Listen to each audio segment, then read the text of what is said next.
Welcome everybody back into Nerd Sesh. As always, I'm Carson Brevard. Alongside me is Logan Camden. And before we get into our wonderful show today, I just wanted to say I hope everybody had a wonderful Thanksgiving. Is it too late for me to say that, Logan? I realized Sunday night I never said that I hope everybody who celebrates I think it's had a socially wonderful acceptable Thanksgiving. to say it in June. Well, I'm going to have to disagree with you there, but I hope that I'm still within the margin here where it's acceptable. And guess who we're thankful for, Logan? Should have said this one too. All of you guys. Thanks everybody who's posting your Spotify Wrapped 15,000 hours of Nerd Sesh listened to. We appreciate that. Everybody who's posting their YouTube Wrapped 1,800 YouTube videos watched by Nerd Sesh. We appreciate all of you guys very much. And now we're going to do another one, Logan. Another episode of Nerd Sesh. We have got some great basketball to talk about today, but unfortunately, we got to start with a real bummer of an NBA story, which hit us late last night, which is that Chris Paul was cut by the Los Angeles Clippers, Logan. This is 40-year-old Chris Paul, already announced his retirement. This is the last season of his career, and the Clippers do not allow the player who realistically is their franchise GOAT to finish out the season with them. What do you make of this whole situation? It's pretty shitty, them doing him like this.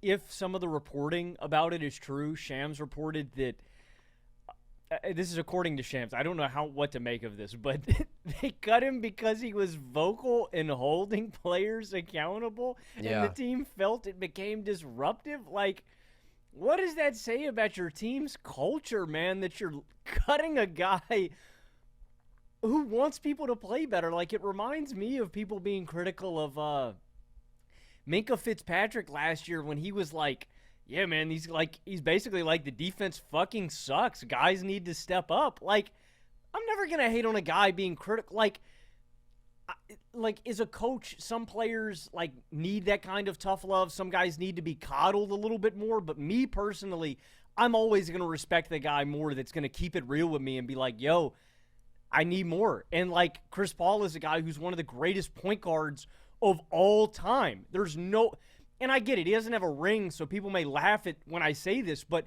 there are a few players that understand more what it takes to win than Chris Paul. Like, the guy has done it for so many different franchises. Like, I really respect that when the Clippers have stumbled out of the gates completely. I think they've been the most disappointing team in basketball. I'm glad there's someone in the locker room being like, yo, we need to turn it up. We need to bring it. Like, I'd rather have a guy like that on my team than someone who's apathetic and just, like, complacent and okay with losing. And, like, if this was somebody that wasn't Chris Paul, that just in a vacuum was not a legend, that doesn't have any kind of relation to the Clippers, like, I would understand it. Chris can't really provide anything on the court at this point. And so from a basketball standpoint of what he's providing as a player, I understand it. But beyond that, when you consider the context of him being a legend of his franchise, a basketball legend in general, but again, the cherry on top to me is that if that reporting is true, the Clippers are a dumpster fire, man. I don't think there's anything saving them this season. It looks incredibly weak. It looks cold-hearted. It just looks bad across the board. But I'm going to come back to that word weak because we can take the sentimentality out of it. Obviously, as a basketball fan, I want to see Chris Paul done right in this final chapter of his career, especially for a team for whom seemingly all hope is lost, right? They're 5-16. It's not like CP3 is inhibiting their ability to fill out this roster or anything. Like, he's unplayably bad at this point. Unfortunately, he has just totally fallen off a cliff this year. But the reason I say it looks weak is because of what you mentioned with the reporting being that the reason for this was that CP3 has been vocally outspoken and critical and basically has had a fractured relationship with Ty Lue. And we don't know the particulars. We're not in these conversations. Maybe he has been incredibly nasty to Ty Lue. Maybe he's been calling him very dirty, dirty names. I don't know. I doubt that.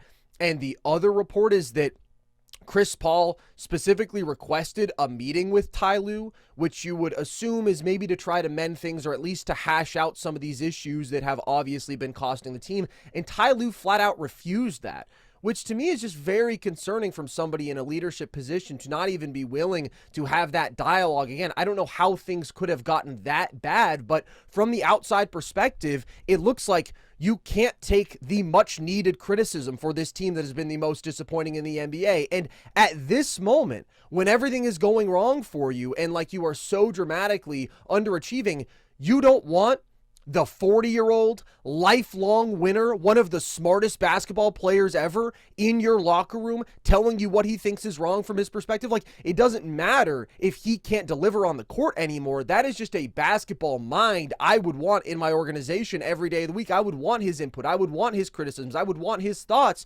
And for Ty Lue to abjectly turn that down, it's just crazy. So I really don't like this from LA.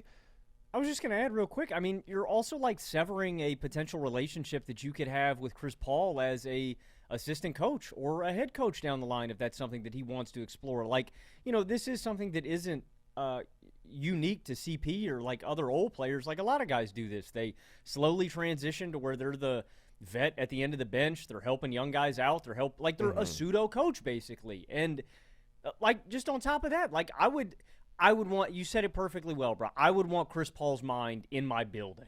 Yeah. Well, the reality is, Logan, he's not environmentally conscious enough. He doesn't plant enough trees for them. And if you're not planting trees, you are not welcome in the Clippers organization. That's what it comes down to. Maybe he was going to be a whistleblower on this whole thing, Logan. What a ridiculously disastrous season for the Clippers. I mean, we are talking truly about one of the all-time dumpster fires. Oh, my gosh, man. Yeah, that's the real kicker here. We're still waiting to see what happens with this whole Kawhi situation, obviously, but this team is 5-16 right now, Logan. And even as Kawhi has come back and Kawhi has been playing better as of late, I mean, the defense has been a disaster. It's just one of the crazy single-season fall-offs amidst all of this major off-court scandal, paired with the fact that they don't have their pick. Like, things could not possibly be worse for the Clippers. This is one of the most comedic failures of a team. I mean, you think about like how hard we go on the 2013 Lakers, right? Their failed super team with Steve Nash and Dwight Howard, and like at least that team got to the first round, right? And they weren't then shipping their potential top 5 pick. We'll see where it ends up landing to the Thunder. I still think the Clippers should play better going forward, but everything that could go wrong has gone wrong for them, and now they are just continuing to look worse and worse in the public eye when they do something like this to Chris Paul, who I am really bummed for, because we'll see what happens. Feels like this easily could be the true end, though. I just don't know what team is going out there and is like, yeah, we need to sign Chris Paul, who literally can't get inside the three-point line. Like, it would purely be for either that emotional leadership perspective, like you said, that pseudo coach position, or maybe someone just wants to throw him a bone and be like, CP3, come retire with us. But I think clearly he wanted to do that with the Clippers. I mean, that was the emotional angle, and they took that from him.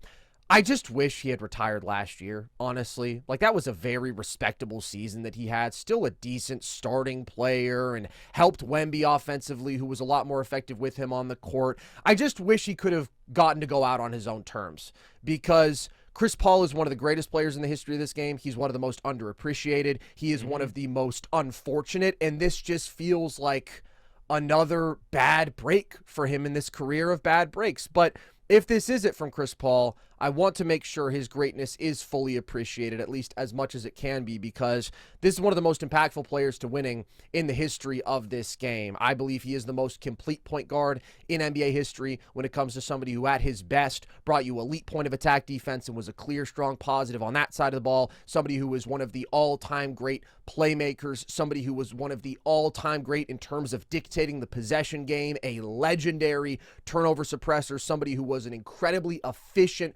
scorer, incredibly versatile as an on-ball scorer who could scale up his volume as needed, somebody who actually was a playoff riser despite all the narratives, his ability to just dissect you from the mid-range, control the pace of the game, allowed him to increase his scoring volume in the playoffs and slightly increase his efficiency too, which is something that very few players in NBA history have, that combination. I mean, just a walking 20-10 with great efficiency and strong defense throughout his career, somebody who dramatically improved every situation that he joined throughout his extended prime, somebody who also has all-time great longevity, especially for a small guard. But with the Hornets, with the Clippers, with the Rockets, with the Thunder for one season, with the Suns, just elevated situation after situation, has a career on-off differential of +9. That trails only in the play-by-play era among guys with 500-plus career games. Jokic, Steph, LeBron, KG. He's one of the most impactful players ever. And like you said, he doesn't have the ring. I just don't care. I think clearly this was somebody who drove winning at a very high level, a top 5 point guard to ever play this game when you look at the totality of his career. And like I said, it's a shame that if this is how the lights go out on his career, it had to be him getting done dirty in a season in which unfortunately he's just clearly lost it all like that. At 40 years old, though, the fact that he was still doing what he was doing at 37 with the Suns, executing teams in deep playoff runs is like absolutely incredible stuff. Yeah, you can't forget that important context with that Suns team. I mean, like, and how close they were. They go up 2-0 and then they lose 4 straight. But I mean, he was in MVP conversations that year for a lot of people across the league at his old age. And I don't want to forget like what the athletic monster that he was, because I think that Chris was the longevity part is because he was so brilliant and so smart and so skilled, but his peak, like his athletic prime, was something to behold too, man. Like Chris at his absolute apex was the best point guard in the league. Like, and it wasn't really a debate. It's sad that didn't really ever overlap. You know what I mean? His athletic prime was some of the best teams that he played on. You wish that he could have had some of those Clippers groups when he was at it, but he was great. And I mean, the teams that you're mentioning, I mean, my favorite stat is the fact that he led, 4 different franchises to their best regular season record ever.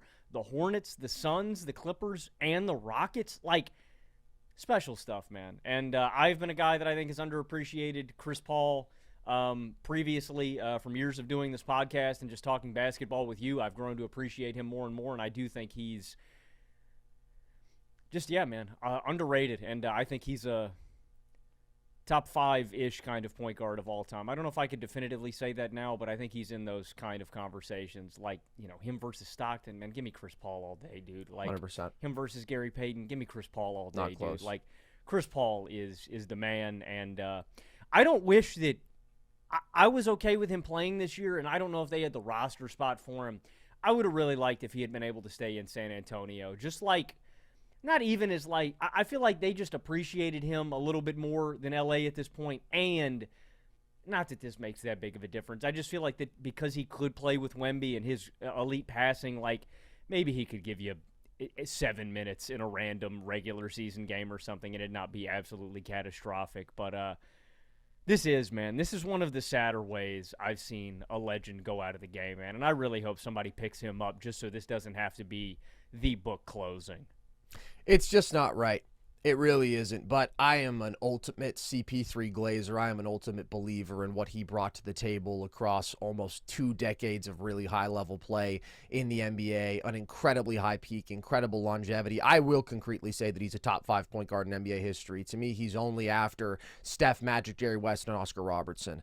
I think what he did, as you mentioned, at his athletic prime in New Orleans with a 2008 season that very easily could have been rewarded with an MVP. I mean, strong top 5 impact for those years, his later years with the Hornets, where he did have this incredible athletic ability and he could pressure the rim more and get to the line, and he was putting up these monster assists and steal totals.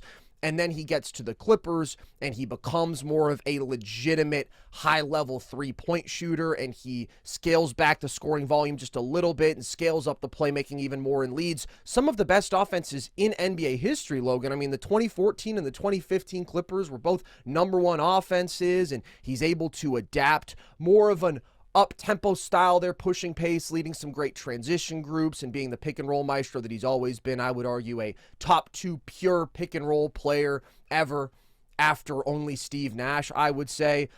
And then he goes to the Rockets, and all of a sudden he's being asked to embrace playing with another ball-dominant player in this super ISO-heavy style, and he becomes one of the highest volume and most efficient isolation scorers in the league and leads another historic offense. I mean, obviously alongside James Harden, who was the best player on that team, but CP3 took them up a totally different level to where they felt legitimately unstoppable offensively for extended stretches, and he was just so consistent. And then what he did with the Thunder for that one season, salvaging this team that was just kind of left for dead in between eras. I mean, the very next year, they fully hit the reset take button, and he got them to game 7 of a first-round series, and made them a really good regular season team. And then everything that he did with the Suns, again, where he leans into even more of a playmaking first role, scales back the scoring volume a little bit, but when he needs to, can ratchet it up in the playoffs. He's had some unbelievable performances, even in the playoffs in those Suns years. I mean, I think about what he did to the Pelicans, just absolutely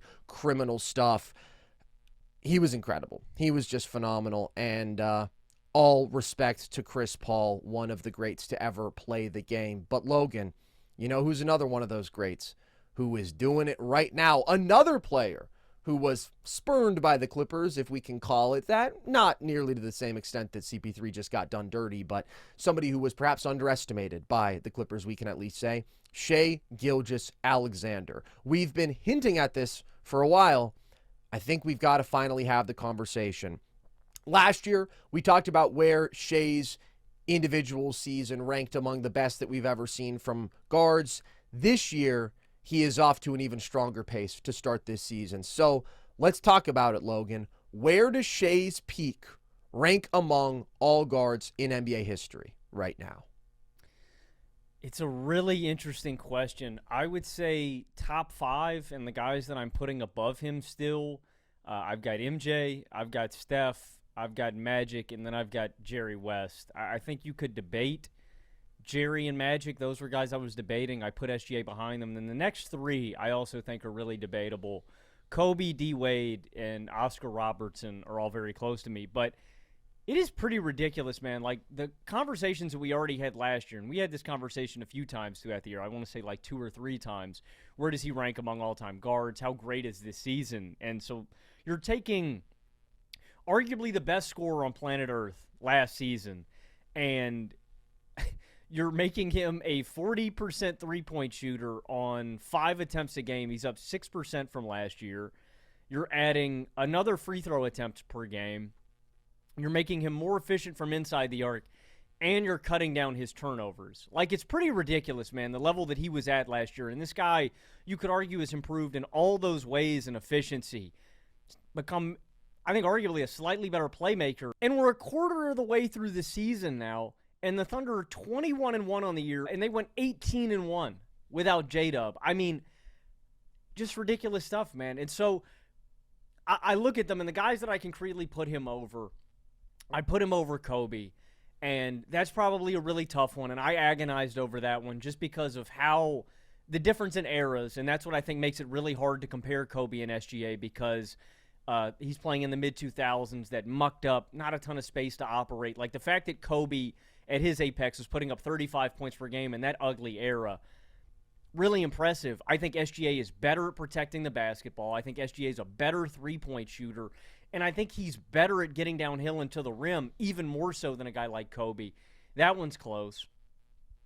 Oscar, I held the fact that he was a bit of a playoff dropper against him, maybe unfairly, but I do prefer SGA and how he scales to the playoffs. And then a guy like D. Wade, that one's really close, too, at their peaks because SGA is a really dominant playmaker, really good at getting downhill. But now that SGA has legitimately added that kind of three-point volume to his game, he's just so complete, and he has just rounded out. He was already one of the most complete scorers on the planet, and he has continued to round out his game. Those are the only 4 names that I could go above him. And Steph and Magic, because of their offensive, because they're 2 of the greatest offensive engines of all time, I felt like I had to put them above him.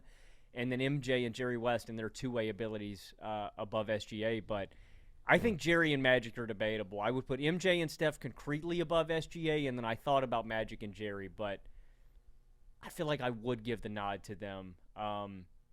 It's crazy, though, man. I mean, I thought that I didn't think there was any way that SGA could really add to his game last year. I don't want to say that I thought he had peaked, but, I couldn't really see it last year. I was like, where is he? He's so efficient in not turning the ball over. He's already a good three-point shooter, right? He's not great, but he's a good three-point shooter during the regular season. I know it tailed off during the playoffs, but, I looked at him last year and I just said, there's no way that that he could possibly get any better. And on the margins, he has. So I do think it's a really interesting case to revisit. So I've got him top 5 right now.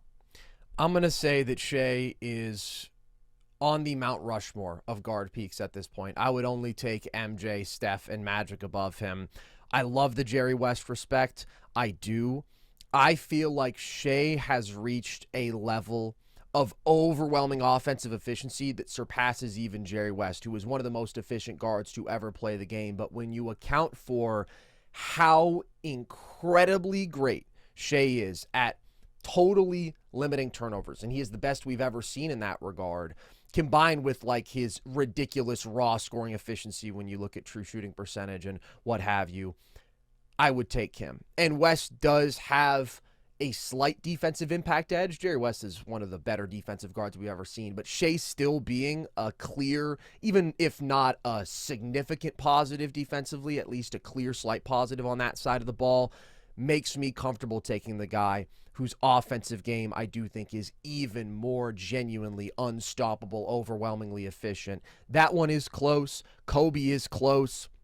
Oscar is close. I already had Shai over D-Wade last year. I preferred just the absolutely surgical, all-around arsenal of half-court offense that he has, that all-time great rim pressure and foul drawing that D-Wade also had, but combined with a level of like genuinely masterful over-the-top shot making with what he can do from the mid-range, that although D-Wade was a solid, good mid-range shooter, had it as a counter, Shai is reaching levels of efficiency there where D-Wade might shoot 40% from the mid-range. Shai shoots 50% plus, right? And then you add on top of that the layer of the fact that he's now a 40+% three-point shooter this season. Like, he's just the more complete scorer. He's much more efficient when you account for the turnover difference between him and D-Wade as well. So the reason that I think Shai has moved even higher in these conversations this year is because, like you said, he is playing at least slightly better in every way from this player who already was firmly in these conversations, strongly making an argument to be at a top 5 guard peak of all time. But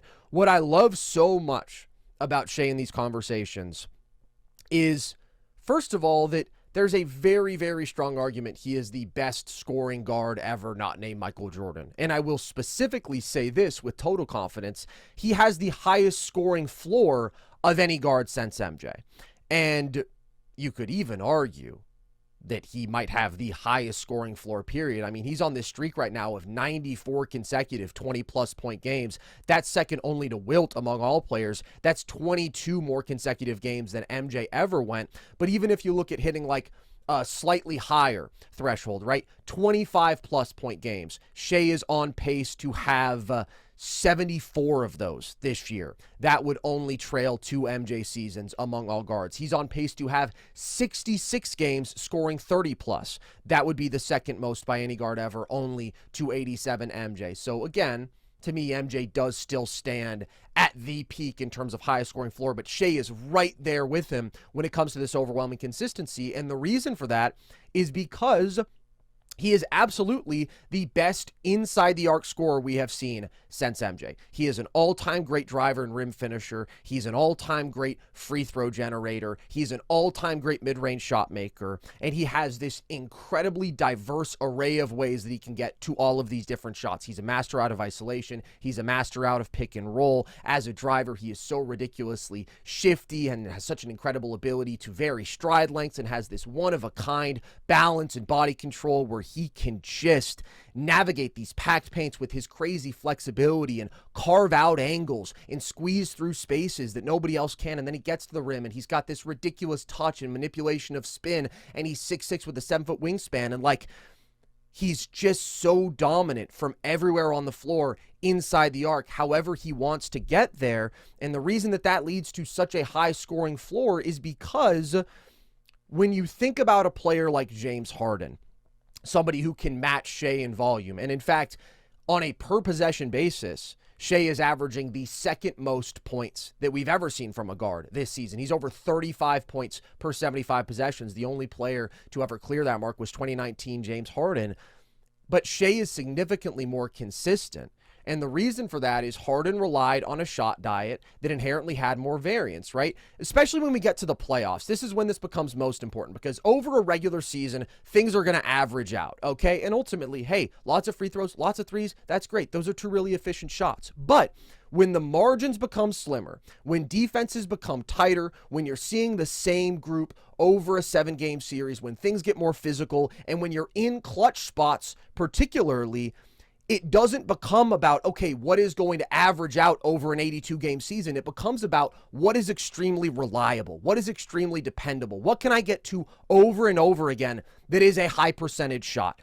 Shai has the best arsenal of any player to do that since Michael Jordan. James Harden, again, this massive volume scorer, regular season, one of the greatest we've ever seen, back-to-back playoff runs at his absolute apex, shot under 30% from three, and he's putting up 10-plus threes per game in these playoff runs. He could not overcome that. He did not have the inside-the-arc dominance or variety to overcome that. Shai can get to the free throw line 10 times a game, and that's about a 90% shot for him. He can get all the way to the rim 5-6 times a game, and that's a 70% shot for him. He can get to a shot inside the paint, outside the restricted area, right? A floater or a short-range jump shot 5-6 times a game, and that's a 60% shot for him. He's been better than 60% on those shots this year. He can get to a mid-range shot literally whenever he wants, but does so about 5-6 times a game, and that's a 50% shot for him. So again, the possession-to-possession consistency of his ability to generate a high percentage shot while he is never turning the ball over means he's going to get a good shot up every single possession in a way that nobody since Michael Jordan has been able to claim. And then on top of that, last 15 games, he's shooting 53% from three and is hunting that step-back three, and it feels automatic. But it really is that inside-the-arc dominance that is so unparalleled. I mean, he is shooting over 59% on twos this year, Logan. He has 3 of the 4 best seasons ever when it comes to 2-point percentage by a guard, making at least 8 2-pointers per game. And this season, he is on pace to set even his own record. So that's why I consider him the most complete on-ball scorer ever. Like his ability to do it out of a number of play types from anywhere on the floor with great efficiency.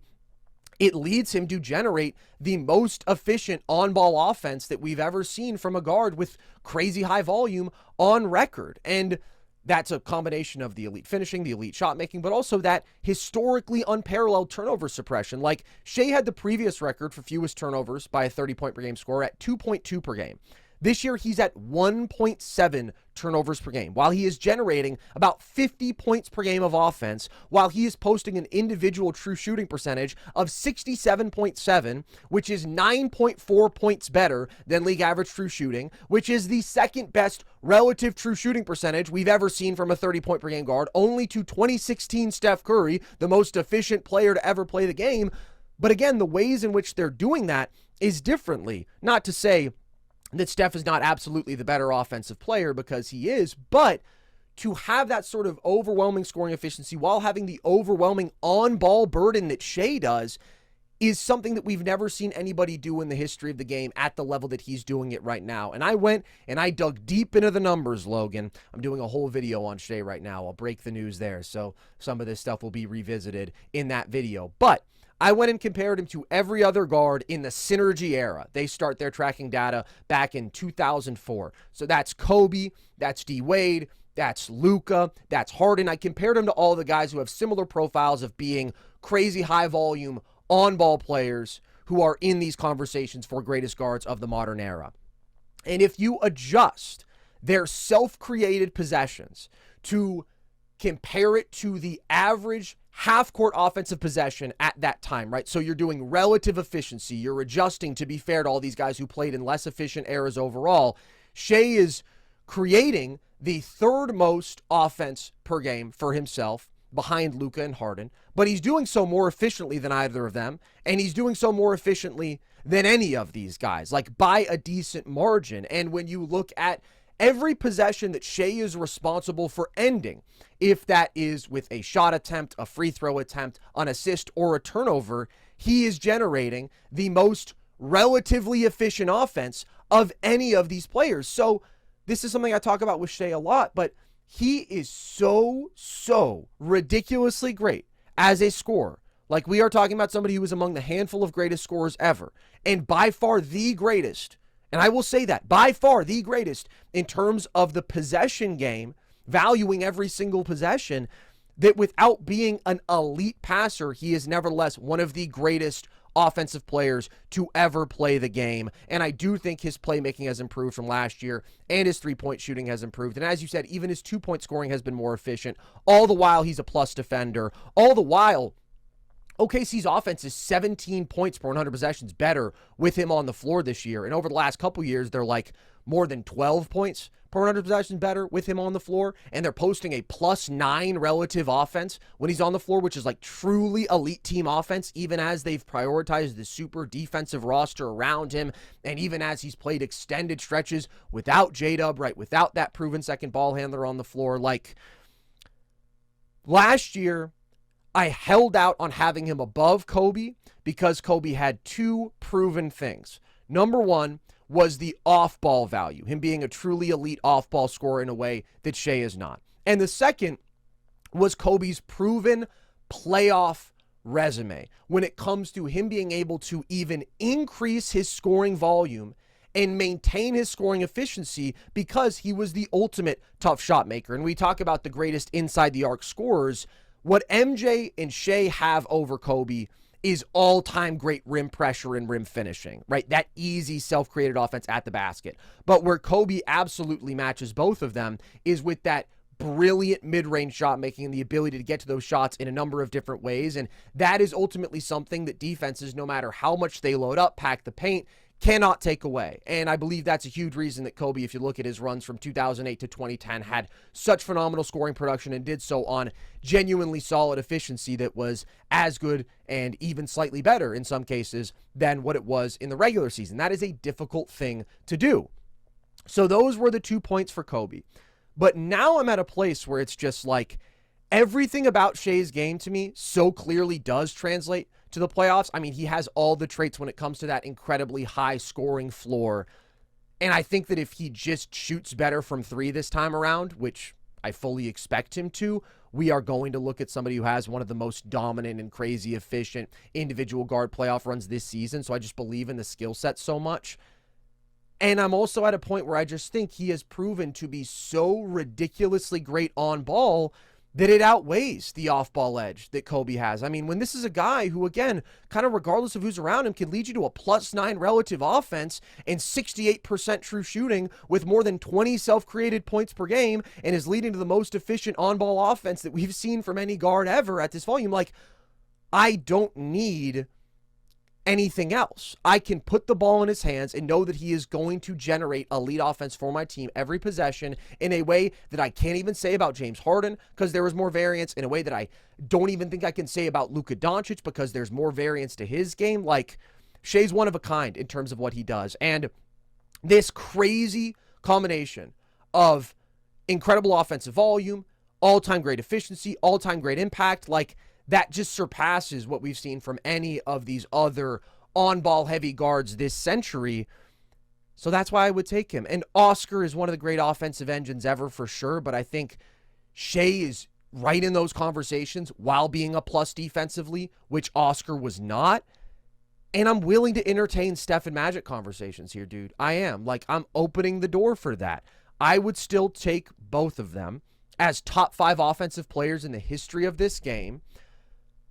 It's really close, though, for me with Magic, especially because I do think that Shai is clearly the better defensive player.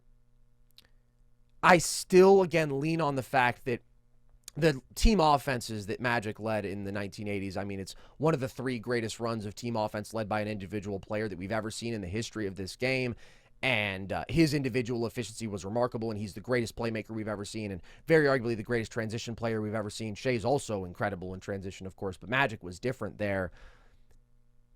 But Shai's ability to just carve up any defense as a scorer with this ridiculous volume and efficiency, it makes it close for me because both these guys are ball dominant, right? You are going to overwhelmingly play their style. Magic is the better offensive player, but the notion that Shai could offset that by being really close offensively with clearly better defense, it's not crazy to me. And Steph, I'm going to prefer, because I think he's the greatest offensive ceiling raiser in NBA history. But if you wanted to say Shai is so ridiculously great as a floor raiser, again, put the ball in his hands every possession, and we know that he can generate a level of efficient offense for us that Steph cannot do on ball. Again, I'm going to take Steph because I think the off-ball gravity component of it, the offense he generates for his team like that, totally unparalleled and so valuable because of it, how it allows him to fit with other players who are at the best with the ball in their hands. But if you wanted to say Shai kind of needs less around him in terms of connective playmaking, skilled ball handlers, like, that's an argument. Yeah, that's what I was going to say. I was going to say, like, if you were starting from scratch, that would be my argument for SGA, because you can't hold it against Magic that he played with, like, such great basketball players. Like, I mean, he just lucked into playing with Kareem Abdul-Jabbar and James Worthy, and, like, you know, it just worked out like that, and they complimented him so well, and obviously he let out those great offenses. But that's what I was going to say, is that if you were starting from zero, then I think there is a legitimate argument for Shai. I think I would also take Steph and Magic. Also, the only point I wanted to add on top, you were talking about the ridiculous efficiency and how often Shai has the ball in his hands. That is another edge that I would even give SGA over a guy like MJ, where you're talking about even MJ didn't have the ball in his hands as much as SGA does. Like, that is another – you're talking about Kobe's off-ball scoring gravity. The thing about the Chicago offense is that they would move the ball around and they would find MJ in his spots, and then he would go to work, right? I'm not – like, obviously MJ had the ball in his hands a lot like SGA, but it's still different. Like, SGA is bringing it up. And anyway, the final point I was going to make on that is that makes Shai – I just want to hammer home how impressive it is that Shai never turns the rock over. It is it blows my mind that he is under 2 turnovers per game with how often when he is on the court he has the ball in his hands. Like, it's so impressive. For example, here's a little – when I watch Cade Cunningham play, and I think Cade is going to get better at this as he gets older, and, you know, he'll never be like SGA, but, like, Cade will get better at this as he gets older, but it's hard for taller guards to cut down on turnovers, like the angles and just how much space there is between, little ball handlers can get up into your airspace when you're dribbling. Like Luka struggling with his turnovers, and some of Luka's issues are obviously passing as well.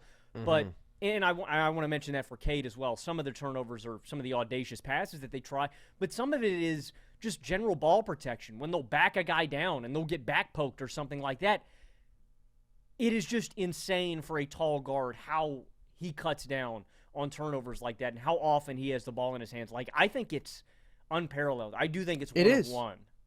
Dude, it totally is. I mean, it's not even a debate to me at this point that he's the greatest ball handler of his size that we've ever seen, and he's one of the greatest ball handlers ever, I know you've been saying period. that for like 2 years now. I have, but it's like so beyond conversation at this point. Like, protecting the ball like he does should not be possible, especially when you are 6'6" with a 7-foot wingspan. Well, the big thing is, like, every time I watch a Thunder game and Shai is on the court, he has the rock in his hands. Shai is always dictating. No, it's such a great point, and I will say this.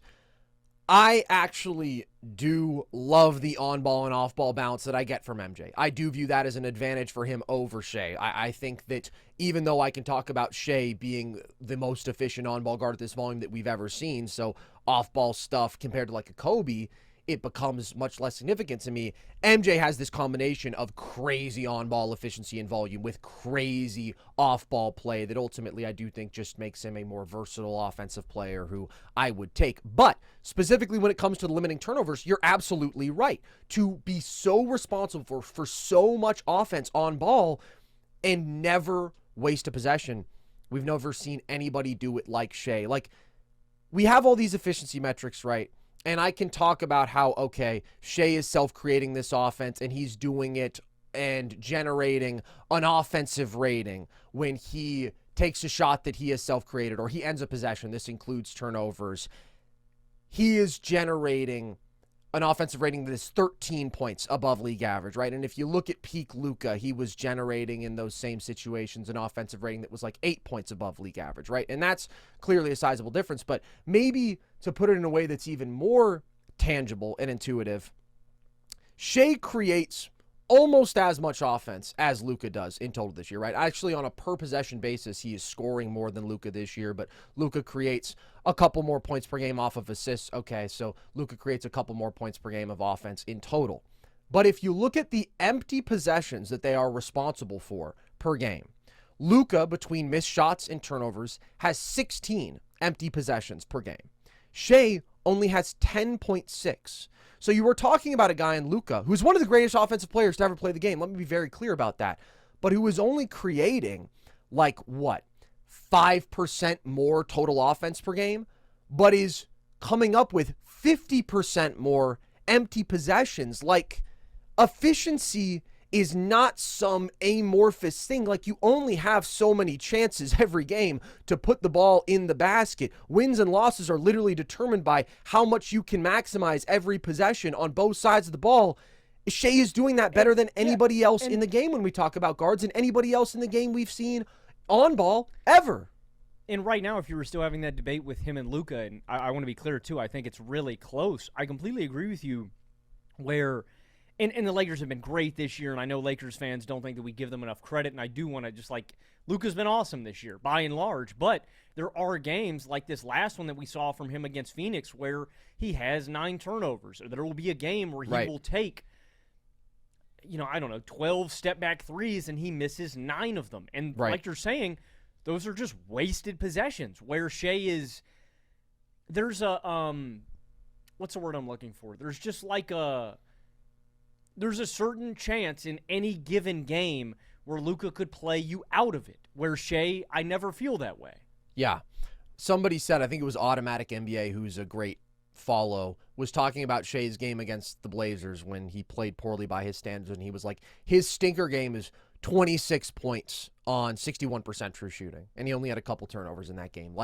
He just has defenses in a vice grip. There is a level of inevitability of him that I'm going to keep saying is the best we've seen since Michael Jordan, because that's what it is, dude. That's what it is. And I'm just kind of in disbelief because I thought I couldn't be higher on Shai.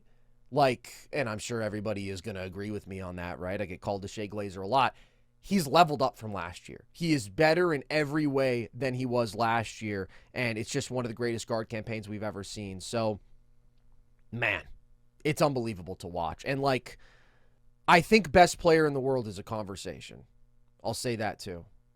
Are you still, and this is kind of interrelated with a video you made for TikTok the other day with him and Luka, are you still frustrated with public perception and how discourse around SGA? Totally. I still think he is totally underappreciated because, look, the Thunder are 21-1 right now. And I think Shai's getting more appreciation this year than he did last year, but how often do you hear people say, oh, well, actually, the Thunder's superpower is their defense, right? That's their greatest collective strength more than any one player. I think that's kind of, I do. I think that's kind of become the more, just collective sentiment about the Thunder. And he kind of gets, he almost plays second fiddle to the defense now. And I couldn't be higher on the defense. I think it's probably the best defense we've seen since the 60s Celtics, right? They're going to have the best relative defensive rating in the play-by-play era. SGA. I mean, it's the difference between them being a first-round exit and a team that can win the title. Well, just think about it this way. They've got a top 5 defense at least, we'll say that, in NBA history, okay? It's the most dominant unit in the league, clearly. But they have a player who makes their offense 17 points better per 100 possessions, who takes them from a really bad offense when he's off the court to a flat-out elite best in the league level one when he's on the court. How could you not see that makes Shai not just one of, in my opinion, the 2 most valuable players in the NBA today, but one of the most valuable and greatest players in NBA history. He is setting historic markers in so many different ways, dude. How many different volume efficiency metrics did I lay out where he is number 1, number 2, or number 3 among guards all time this season if he keeps up this pace? And by the way, when I was talking about the on-ball efficiency that he's generated and how it is better relative to league average than any of these other great modern guards for who we have the data, that's including last year and this year. I looked at 2-year spans for all of these guys just to give a larger sample size, especially because Shai has only played 20-plus games, and he's still better than everybody else, and he's better this year than he was last year. I just can't keep him out of the top 4. I just can't do it. I think he's too good. I think We've never seen anybody like him. And there is so much in his game that is Jordan-esque. I mean, they are different. But when it comes to this crazy volume scoring, he's doing it with even better efficiency, this crazy turnover suppression, and just like the unbelievable body control and balance being such a superpower that stands out against the rest. And I mean, just if you look at some of the counting stats, you know, I mean, it's like 33, 6, and 6 on plus X% relative to shooting. Like, all of this is very Jordan. And people always say, oh, Kobe is the closest thing to Jordan. You can talk about maybe in terms of some of the aesthetics that being true, but in terms of the statistical profile, in terms of the impact, I would argue that it's Shai. Aura. I would argue that, well, Shai and Kobe both have pretty crazy aura. But, and again, they're different players, right? And the off-ball thing is a separator for MJ. And MJ's playoff scoring resume absolutely boggles the fucking mind. You know, we talk about Jerry West is probably the second greatest playoff scoring guard in NBA history. He's ridiculous there. But MJ's ability to drop 35 a game on plus 5% relative true shooting year after year, he's the GOAT in terms of peak, right? I have said that. I do believe he has the highest peak in the history of this game. So I'm not saying that Shai is Michael Jordan 2.0, but I am saying that Shai is one of the 4 best guards that we've ever seen when you're just looking at absolute peak. So yeah, for now, I'm going to keep Steph and Magic above him for the reasons that I laid out.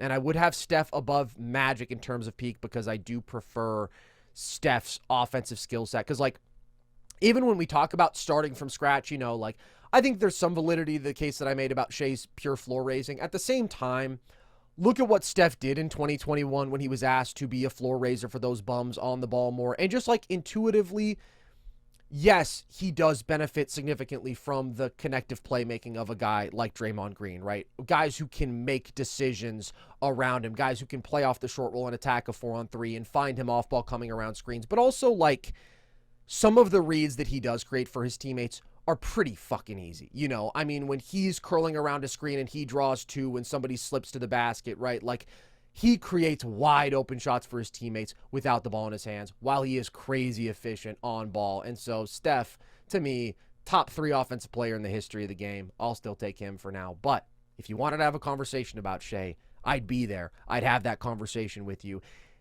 And that's an incredible thing to see. Just his ascent and continued progression, and on pace to have a career season and one of the great seasons in the history of this game. But Logan, it's not just Shai having a career season.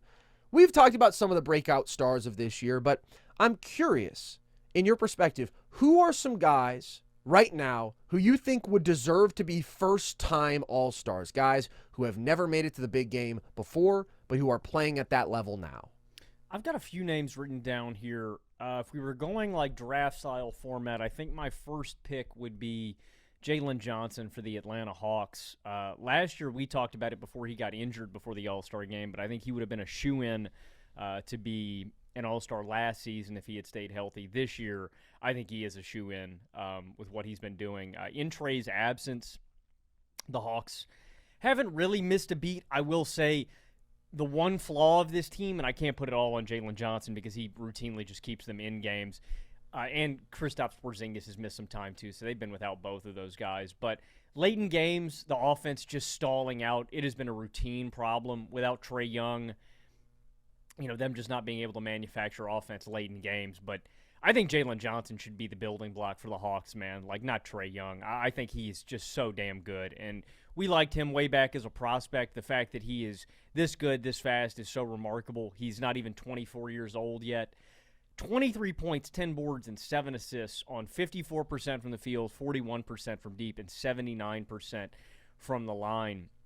That's a true shooting percentage of 63.7%. He was already efficient last year. He's even better this year. And I just love how good he is on ball and off ball, man, and how malleable his game is. Like, he can be your number 1, but he can also be your number 2, and just the versatility of his game. My favorite quality about Jalen is how great he is in transition, and he was great in transition back at Duke, but I just think he's one of the best transition scorers in basketball. Like, when you give him a runway in space, he is so good at finishing through traffic. There's just a few times a game, like I'd say 4 or 5 times a game, where Jalen will be in transition and he will big body a guy on the way to the basket, and I'm like, for 80% of guys in the league, I'm like, man, that's a bad shot. And Jalen will just eat the contact and finish tough through the lane. He is such a good finisher at the rim. He's so good at ending possessions. He's an instinctual passer. And it's everything about his game, man. Like on ball, off ball, his shot selection, his IQ. We felt this way about Jalen, but I just think he is so quickly one of the rising stars in the sport. And I think he's going to be, I don't know if at the end of this year, I'm having this debate every time I watch the Hawks play on if he's like a top 30 to 25 kind of player in the league right now. And like the first two guys that I think of in the front court that like I was really high on last year that I'm debating, or maybe three guys.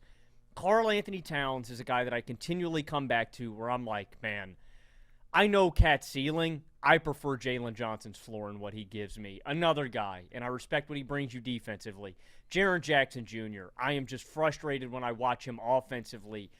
He can't rebound as well, right? Like, he is just a liability in that regard. I don't think he's as good of a connective player as Jalen. Like, I think I would take Jalen Johnson over both of those guys, and they were top 25 to me both last year.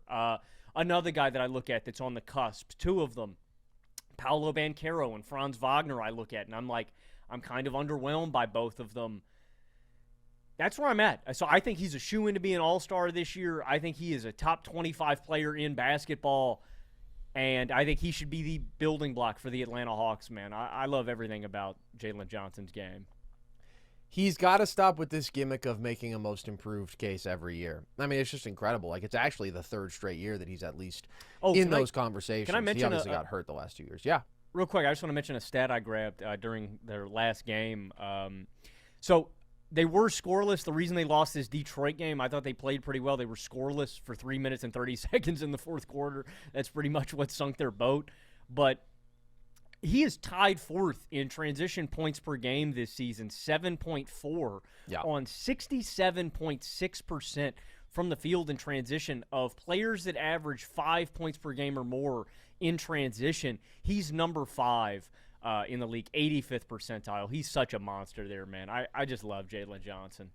Top-tier transition scorer, and the versatility has really always been the main selling point with him. Like, he is not the best self-creator. He just has certain limitations there when it comes to being a good ball handler for his size, for sure. I agree, but I never really feel like Jalen pushes the, like, I feel like he's selfless enough to where I agree with you. There are some limitations, but I never feel like he forces the issue. I feel like he's pretty selfless in getting his teammates involved. I tend to agree. What I'm saying is, when you referred to him like being able to be a number 1 or a number 2, I don't think Jalen Johnson is ever going to be an actual offensive number 1 in the half court, and I think that's where you still feel Trey's absence, right, when the Hawks get to some of these crunch time spots and it's like, okay, can anybody actually create an advantage off the dribble, break down the defense? Like, that can be a challenge for them, and Jalen is not the guy who can just step up amongst that chaos and create good shots for them in the half court. But I do think he's gotten better there. Now, he's never going to be somebody who is like a seamless volume pull-up shooter, right? But he is definitely giving you more as a pull-up shooter this year than he ever has before. I mean, he's making a pull-up jumper a game on solid efficiency, which maybe doesn't sound like a lot, but last year he was making like a pull-up jumper every 3 games. It effectively wasn't part of his arsenal, and now you see he can get to that at times. He's got his little runner game that he can get to in the lane where he has this ability just to elevate and hang in the air and sort of find angles in the air and put shots over the top of the defense, which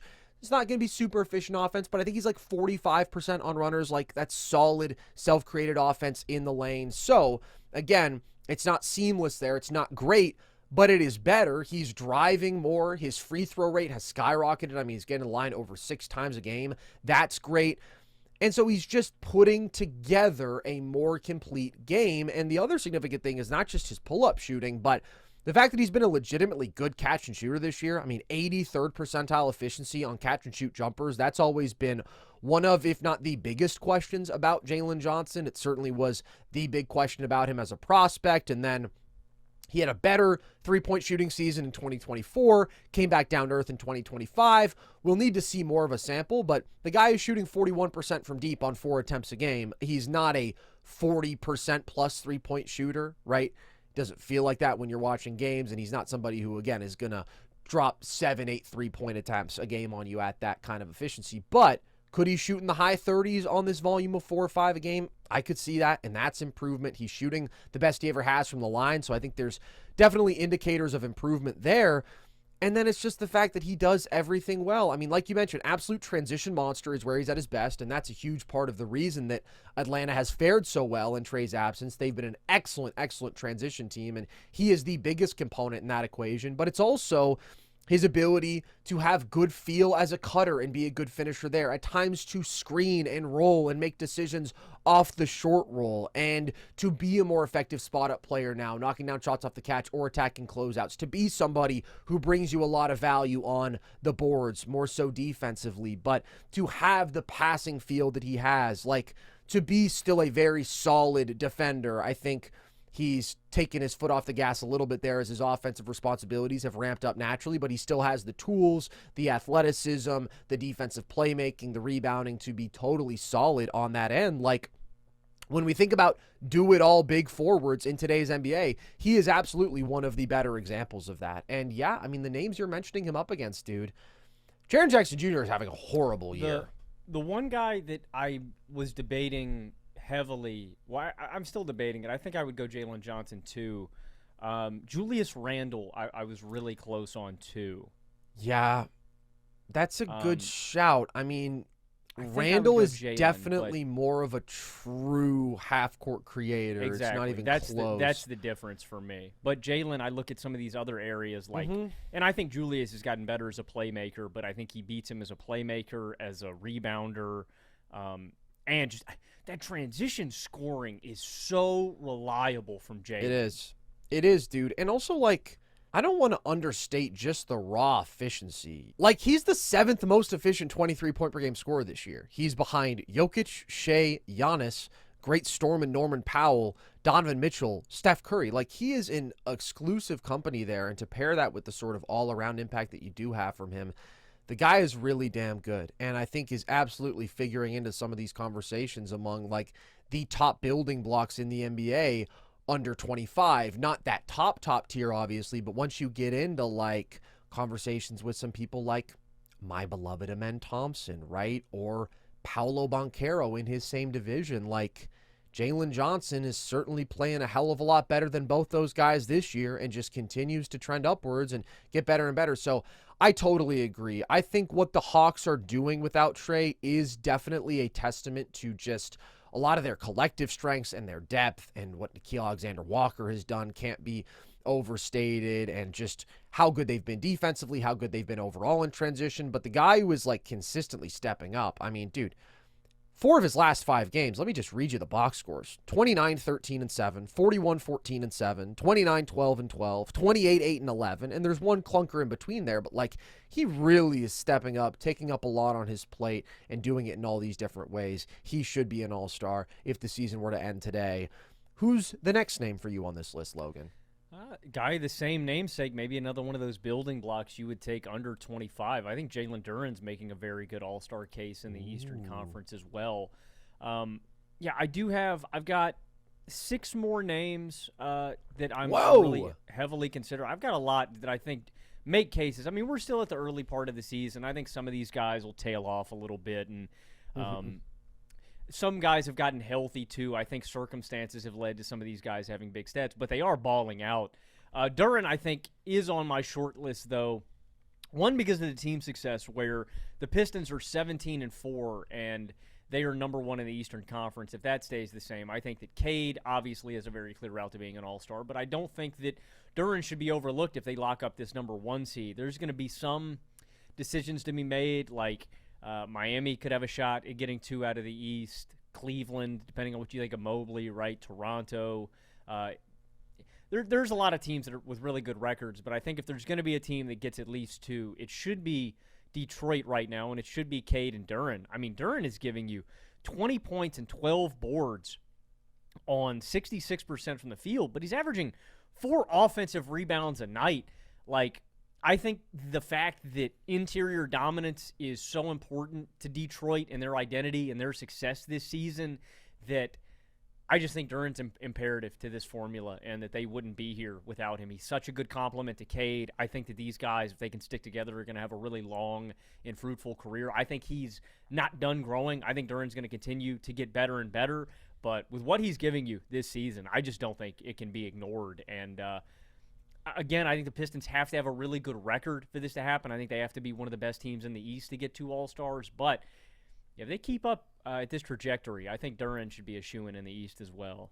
Yeah, it's totally not out of the question. And honestly, you look at the talent that's available in the East right now, at least, and obviously 2 of the best players in the conference are done for the year, with Hallie and Tatum both being out. Trae Young is not going to play enough games. Darius Garland is not going to play enough games. Not that either of those guys have played well when they have been out there, but like, there are a number of players who have kind of been taken out of the equation. There's only really a handful of players who you look at as being locks in the East right now, and it's Giannis, Maxey, Donovan Mitchell, Jaylen Brown, Cade Cunningham, Jalen Brunson. And then it feels like, yeah, Jalen Johnson and Jalen Duren has about as good a case as anybody left. So I like this shout. I mean, he's been phenomenal. We've talked about his bully ball physicality, his improvement as a driver, his really good paint touch, his elite free throw rate, his elite offensive rebounding, and just like this crazy efficiency, giving you better than 70% true shooting and 20 and 12 in just like 29 minutes per game. Duren, absolutely a good shout here. I'll take things out to another young big in the Western Conference who is also doing a lot in under 30 minutes per game. I think Chet Holmgren is having clearly an all-star caliber season, and it's easy to look at the Thunder and say they're 21-1. They're on pace to have the best net rating in a season ever. Obviously, they have to have 2 all-stars. That's not even my logic here. I just think that Chet has been playing at an all-star level. He's been playing clearly at a top 25 level, and in the absence of J-Dub has been by far their second best player, but giving you 18.5 points, 8 boards, 2 assists on 66% true shooting, just having such an efficient offensive campaign, showing you more there on that side of the ball, more aggression, really impressive inside the arc scoring early this year. All the while, of course, he's bringing you top 3 defensive value on the planet and is going to end up making a really, really strong case for Defensive Player of the Year, with Wemby in all likelihood not going to be eligible for that award. He's got to be here, in my opinion. I mean, the value that his skill set provides, it just drives winning so much when he's as efficient and productive offensively as he's been while being so dominant defensively and being as versatile as he is offensively. Chet, to me, would clearly be in right now. Completely agree. He is also one of the names on my short list here. I'm going to stick out West. I think this guy has to be in here with just what he's doing statistically. Austin Reaves giving you 28 points per game just feels like an obvious no-brainer. You're talking about box scores, man. Had a stinker against Phoenix, not up to what he's been giving you this season, but last 5 games, 33, 5, and 8, 38, 8, and 3, 31, 9, and 3, 22, 10, and 4. Reaves has been awesome this year, really added to his game, getting downhill a lot more often into the line, 9.1 free throw attempts per game.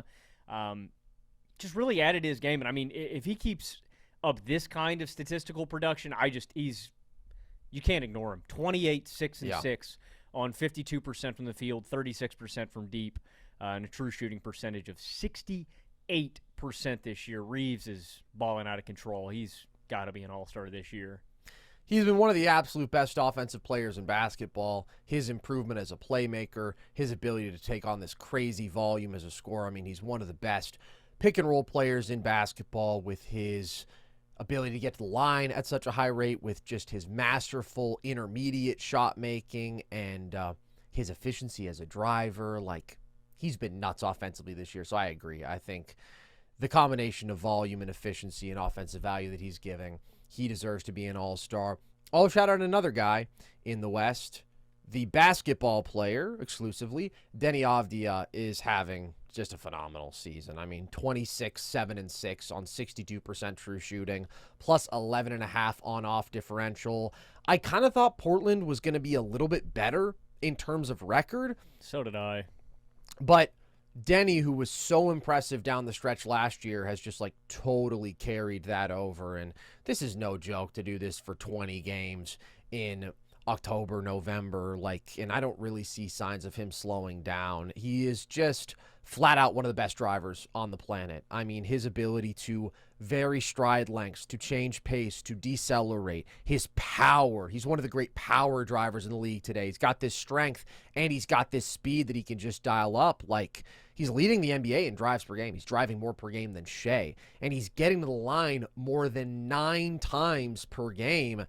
Just the overall profile of one of the absolute best downhill players in the sport. Great in the half court, even better in transition because of that. And he's a pretty awesome passer, absolutely one of the best passing forwards in the game right now. His shot has just gotten better and better to where he's making 37% of 8 attempts a game from 3 this year. That's not something that has previously been in his arsenal, or it's actually 7 attempts per game from 3. So he's making 38% of. But the fact that he brings all that he's a good positional rebounder, that he's a solid defender, the guy is just playing at a really, really impressive level. And the West is loaded, but it would be really hard to keep Denny out of that All-Star game right now. He's also on my short list here. And with guys like Denny and Jalen, man, I'm just becoming more and more big forward pilled. Yeah, man. Big athletic driving wing pilled. Big player with feel pilled. If you both should of those be. guys, I'm just thinking about it. I look across the league, and we're going to talk about this specifically with another team. I just feel like it's so much easier to see the development trajectory for guys like that. You can't teach height. It's kind of hard to teach feel. When those guys come out of the draft, it's and you love Denny as a prospect. I love Jalen Johnson as a prospect, and those were the 2 big selling points. Is you looked at them, and Jalen Johnson, obviously the shooting was a big deal, and he probably wouldn't be nearly as good if he wasn't as great of a shooter as he's become, right? But I feel like that's something that you can just teach, where,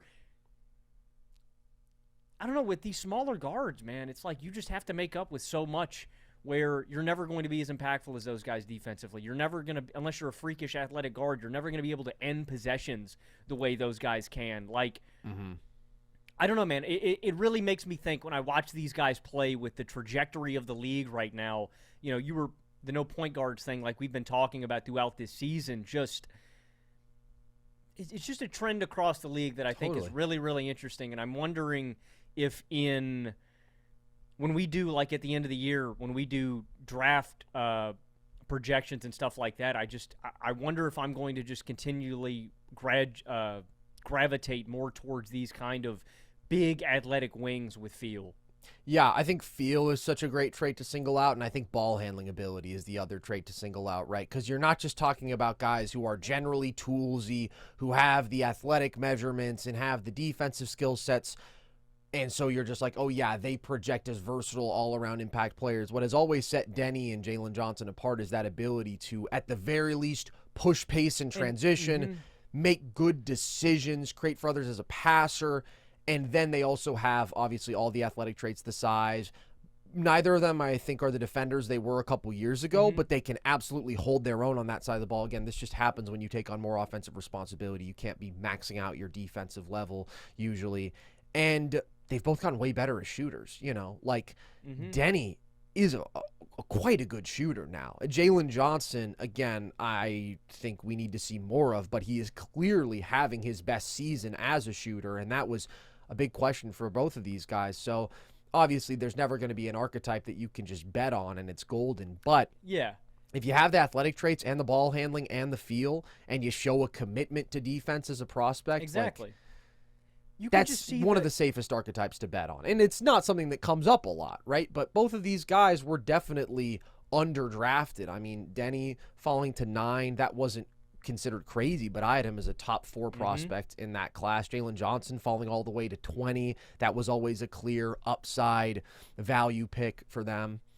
But it's just you can see them so much more easily rounding out the areas of the game in which they need to, where other guys just don't have the potential to impact the game in the way they do. And it's just such an easy connective archetype. But like you said, you can never just one of one, but for example, another guy in recent draft classes that I liked because of this was Matas Buzelis, right? That kind of archetype is just, it's very portable, and it's really prevalent across the league nowadays. Yeah, you got to put together some of the things on the margin, but it is a pretty good bones of a basketball player to start with. I've got three more names that I'm considering, two from the same team, one more that I think is not a shoe-in, but I don't know how you could ignore him at this point in the season. That would be Norman Powell for me. Just the offensive injection that he provides Miami. 25-4-2. He really fits this offensive system so well with how he plays basketball. So good off ball as a spot up guy and just as a shooter in general. Nearly 46% from deep, 41% from the field this season. But he's just such a good spot up shooter and closeout attacker. And Miami really likes to spread out defenses and move the ball around. And Norm's such a good isolation and one-on-one attacker if an advantage is created or if it isn't. 25-4-2 this year on ridiculous efficiency. I mean, yeah, just 66.3% true shooting. Norm's a monster. Like I said, I think maybe some of these numbers come back to earth a little bit with Tyler Hero returning and him giving them some scoring punch. But if the season ended today, I actually think between him and Bam, it's close, and I would consider both of them to make the All-Star game. And this team is just so good. Like, Wiggins is giving them great minutes. Jaime, Khalil Ware. Like, Miami's a really good team, but debating between Bam and Norm would be a conversation for me. I would definitely take Bam, just because I think what he does defensively is so monumental. I mean, how much better they are with him on the court on that side of the ball. He really brings everything together, and they've been an elite defense this year when Bam plays. And he's also done a really nice job of adjusting to this system offensively. Norm, I think you're right, has to be brought up in this conversation. He's having a great offensive season. For me, his value is coming probably too purely from scoring, even though he is a really good scorer. I mean, the volume, the efficiency is crazy. As you mentioned, lethal off ball, but just doesn't bring the playmaking impact. Obviously is limited as a defender, where I do think there are more complete players making cases. But you're right. I mean, he deserves a mention, especially, as I said, even though the East has really been sneaky good this year, has given us a sneaky number of scrappy, good teams, and I'm like really excited to see how that all unfolds later in the season. Some of those like bankable all-star guys haven't necessarily been available, so he's in the conversation, but of the guys who we've brought up so far, he definitely makes my least favorite case. Agreed. That's why I brought him up last. Like, I think a guy like Pascal is probably still a guy I would pick to make the All-Star game, even though Indiana hasn't been very good. Like, I'm not even convinced that Norman Powell is more valuable to the Miami Heat than Jaime Jaquez. And I understand statistically, right, everything is going to say Norm, but I just think how much of their offense Jaquez sets into motion with his driving, with his playmaking, and just being an all-around better basketball player, like that to me would be pretty damn close. And unfortunately, no one is going to make the Jaquez all-star case, but he is one of the biggest reasons that the Miami Heat are the team that they are. The last two guys I considered for this, I don't believe have ever been All-Stars, and I just think because of their team success, they should be considered. I don't think it'll happen. I think it'll probably just be Jokic, but I did consider Aaron Gordon and Jamal Murray as potential guys just because Murray's had finally this kind of better start to the year than he normally does. Normally starts slow, figures it out as the playoffs go along. He's never been one. He would be someone I consider in the West. And then Aaron Gordon just continuing to provide his all-around impact, I think would be on the fence. I don't know if either of those guys will actually make it in, but they would be in very serious consideration for me. And I guess I'll shout him out. I don't think he should be an all-star, and probably won't make it, and his team doesn't have the success that they did at the start of the year. But I think statistically, Josh Giddey does make an interesting What case. the hell? What the hell? 29-9, man? I don't know. It's an interesting case, but he wouldn't be an all-star to me. I just think he's on the fence, kind of like Norm. Yeah, if we're going to give Norm a mention, then I think that Giddey deserves one as well, but I do think they're both on the outside looking in, and the fraudulent Chicago Bulls have absolutely fallen off, and they are back to 20th in offensive rating and 22nd in defensive rating, exactly where they like to be. But Giddey is clearly improved as a driver, being more of a true playmaker. We've talked about this stuff, but his case just doesn't move me enough.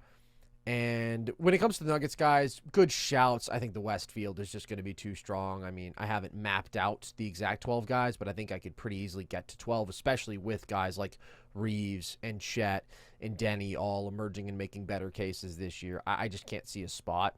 But I think that Murray and Aaron Gordon have both been like top 40 kind of players this year. I think that they've been really, really good. So lots of talent balling out this year, dude. And you know what? I'm going to shout out a guy who's going to be a Carson Brever All-Star for the first time.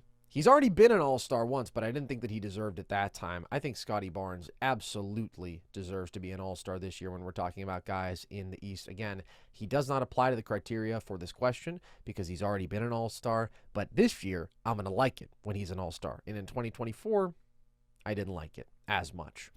Let's keep talking about the Eastern Conference, Logan, because there's one team that is kind of making some noise as of late. They have beaten in their last 5 games the Magic, the Pistons, the Cavaliers, the Knicks, and that's the Boston Celtics, who are now sitting at 12-9. And the story that is looming over their entire season, of course, is Jayson Tatum trying to make this unprecedentedly fast return from his Achilles tear that he suffered in the playoffs last year. Are the Celtics good enough, Logan, to actually justify Boston trying to bring Tatum back this season?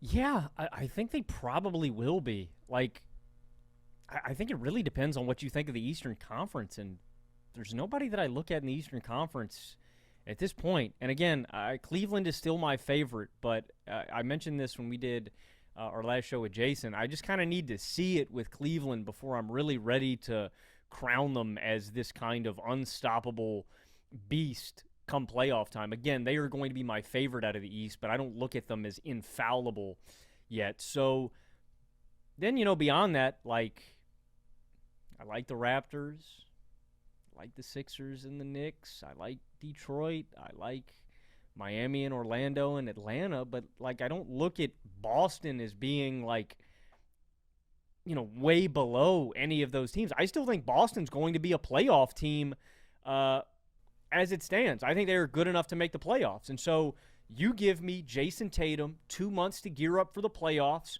in a weak East with a Boston Celtics team that, with or without Tatum, is probably going to be in the playoff picture. I've been really impressed with Jaylen Brown, what he's been able to do in his absence.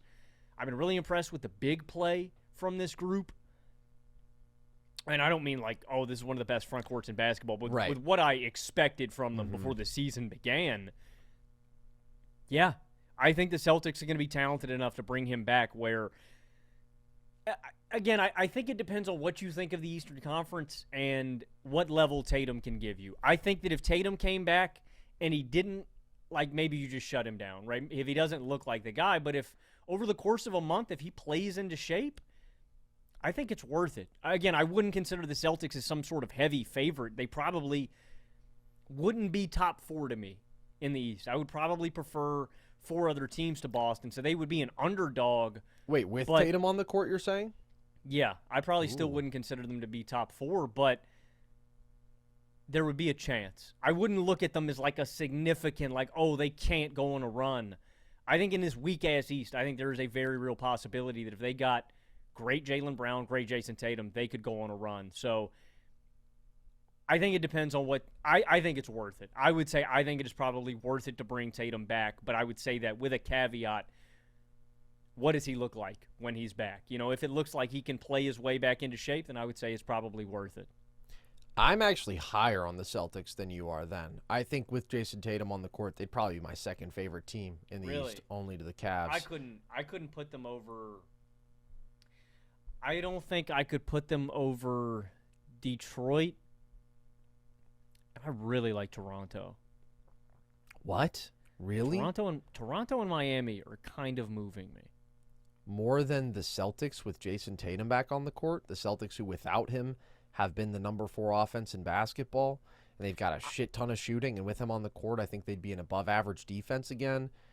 And he improves their front court so dramatically, and the back court is already really talented offensively. Okay. I'm skeptical about the defense really reaching a super high ceiling, even with Tatum back. I think that Tatum and Brown still have some of their same redundancies when they're on the court together.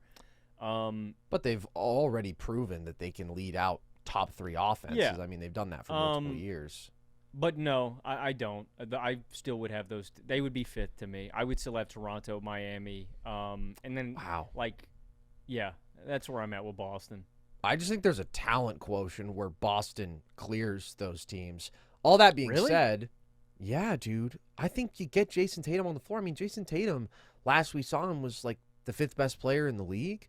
I mean, just the ultimate do-it-all forward who makes this team significantly better on both sides of the ball.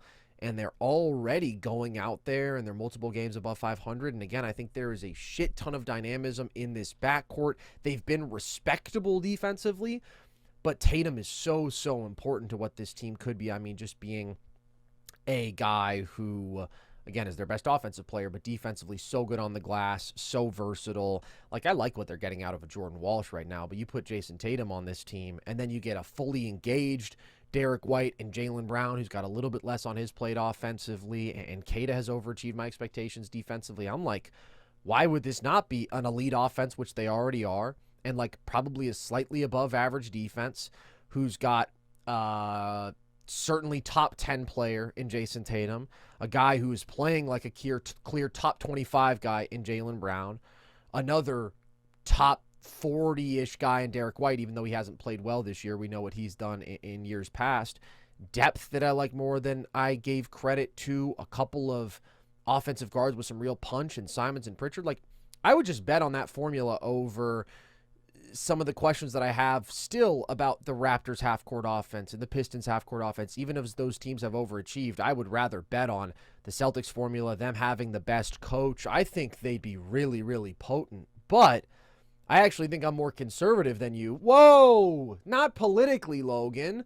When it comes to bringing back Jayson Tatum, I would just be so, so careful. I would be so, so careful. And clearly, he wants to come back so badly. I mean, I think you ramp it up, right? I don't think you rush him out there and say, hey, play 30 minutes. But I think you give him start him off with the G League. Then you ramp him up to 12, 15 a night, then 20. And then, just see how he looks. He's not going to start in the G League. That's not going to happen. I'm saying, like, practice. Look, bro, I'm saying like they do with other injured guys. Let him get a little burn down there, get his legs under him, and then come to the NBA. And I'm just, like, saying don't rush him back like full bore. Hey, bro, 36 minutes, JT. I need you tonight. I'm saying I would take it slow. That's a given. That's obvious. I'm just saying, like, him returning at any point this season from an Achilles tear would be unprecedentedly fast, right? He tore his Achilles less than 7 months ago, and I understand that they continue to hammer home, oh, well, there's a lot that's unprecedented about this situation. His age, the fact that we operated on it within 24 hours, and all these things are going unbelievably well in his rehab process, and, like, the videos of what he's doing on court are super impressive. So, obviously, I am not intimately involved in this situation. If they have full confidence that he can play, that's okay. But I would need full confidence, because even though I think they can make a run in the East this year, it's not worth playing with fire with what is by far the most devastating injury to basketball players. And we've seen instances of people recovering in recent years. Sure, KD took like 16 months off, though. Jayson Tatum is going to take 10, and then he's immediately back into almost playoff basketball, and the team's hopes are hinging on him. Like, again, I'm not writing off the possibility fully, but I'm saying I would err on the side of caution to a very strong extent. I think there's a very human component with this, though, very much like Joe Burrow, where you would say to the Cincinnati Bengals, why are you guys bringing Burrow back for these last 5 weeks? Your season is lost. Just let Joe Flacco run out there and do whatever. I think Joe Burrow really wanted to play football. I think Jayson Tatum really wants to get out. Like, I understand. I think you have a duty to protect your player's career. So it doesn't come down to what he wants. It comes down to what your decision is. I agree. If you feel confident he can play. I think that's a major component in it, is that I think Tatum is fiending to get back out there. And I agree with that. I think the East is poor enough to where there's enough of a chance where I would say go for it, Boston. Let's see what happens. Like, but my thing is, all of the reporting up to this point, and I'm basing this off the fact that they are saying this has been a remarkably great recovery process. Yeah. That's what I'm basing this off of as well. I understand that. And I do think absolutely the Celtics have a real potential to make a deep run in the East if Tatum gets back and is playing close to his normal level, and I think they could win the East. But I don't think they can win the title. I mean, if they came up against the Thunder, who I presume are going to come out of the West, I think they would get ran over, and the risk reward there just doesn't justify it unless you are abnormally confident that the risk is really minimal here. But I couldn't take Achilles tears more seriously. I mean, they have ended so many basketball careers, and to any extent, rush a guy back out there on the court, I think would be malpractice. I think would be too dangerous and not justifying the big picture risk there, because it's not about this season, right? It's not that this is a lost year for the Celtics. We can't call it that. The Celtics are good without Jayson Tatum. The Celtics with Jayson Tatum would be really good, really good. And yet it still doesn't justify the fact that you could potentially be damaging his entire career to me. I mean, if he suffers another lower leg injury, right? I just don't want there to be any vulnerability. I don't want there to be any favoring of the other leg. And look, clearly he looks good. Clearly they're confident with his progression. But my answer to this is that I would be super, super careful. That being said, I do want to talk about why the Celtics have been as good as they have, because I was actually high on this offense coming into the year. I remember we disagreed on that. I was like, look at what Jaylen Brown and Derek White have been able to do in terms of generating like a 120 offensive rating with Tatum off the court over the last couple years. Look at Jaylen Brown's production in the minutes without Jayson Tatum. There were some impressive indicators there. They still have a ton of shooting. So I was optimistic for those reasons, but they've been really, really good offensively. And it starts with the three ball, as it always does with them. They're top 3 in 3-point attempts. They are like bottom of the league in restricted area attempts and free throws, but they spread out, and they've got a lot of dudes who can launch from deep with volume. They've got dudes who can create an advantage off the dribble and then create an open three for a teammate. Jaylen Brown has just been phenomenal, dude. I mean, 26, 9, and 5 on 59% true shooting. He's been one of the elite isolation scorers and like arguably the best mid-range scorer in basketball this year, and he's the one guy who does bring that downhill force and that foul drawing. And Peyton Pritchard and Anthony Simons are just like really good offensive guards. They are guys who can cook in isolation, out of pick and roll, and this is an offense overall that also does a really good job in the possession game. Like that I maybe underestimated a bit. Well, they've always been really good in terms of not turning the ball over, but this year they've been the best in basketball, and this ISO-heavy offense that they have lends itself towards that, right? That is a lower risk style when it comes to turnovers, but they've also just got guards who protect the ball really well. Derek White, Peyton Pritchard, Anthony Simons are all really good at that. The other area in which they've been really good in the possession game, which I underestimated, is they're 9th in offensive rebound percentage. And like you say, man, like you continue to say, I just underestimated this front court. I thought they were going to be a disaster. They have been respectable.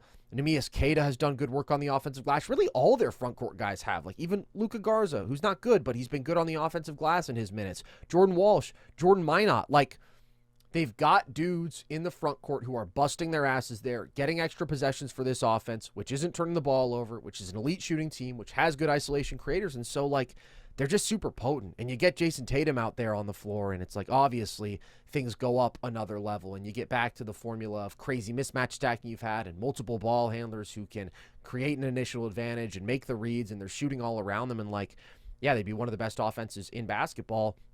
And the defense has been passable, even without Tatum. Like, Queta, again, he's legitimately a good rim protector in a way I underestimated. And their interior defense overall has been pretty good. And, like, I kind of love Jordan Walsh as just a dirty work competitor, a guy who's on the offensive glass, a guy who cuts, who runs the floor hard in transition, who defends his ass off, versatile. I think he's got a 7'3" wingspan. Like, they've just found the right combination of offensive firepower in the backcourt, dudes who do the little stuff and are physical in the front court, and I really like them. I also think Joe Mazzulla is just great. So yeah, I like the Celtics a lot. I really do. And, like, I can't ignore that upside with Jayson Tatum.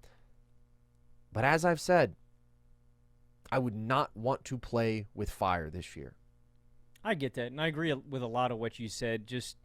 And I think Tatum really helps this defense out. I think he helps end possessions for them, which has been a problem, right? They're a really good offensive rebounding team, but they're a bad. Mm-hmm. Yeah, so I think he really helps in that regard, too. Yeah. My concern is just they are bottom 3 in points in the paint per game. They are top 3 in percentage of the points they score from behind the arc. And I just don't really like that reliance on. I know it's a hallmark of this Boston Celtics team, Yeah. and it is like the thing. I don't like that as a formula heading into the playoffs, and I don't think the defense is going to be as good as they need to be for them to go on a run. But it is still possible with how bad the East is. I mean, if you have Jayson Tatum on the floor, though, now you have two big forwards, wings, who bring that aspect of downhill pressure, who can get to the line, who can play bully ball. That's what him and Brown have. And it's like, I don't know, man. There's just nothing I would really worry about with the Celtics offense when they were the number 2 offense in 23, the number 1 offense in 24, the number 2 offense last year, and they've been the number 4 offense without Jayson Tatum. I think all of the questions would really be more so about what they look like defensively. I'm just saying, and I think they'd be solid.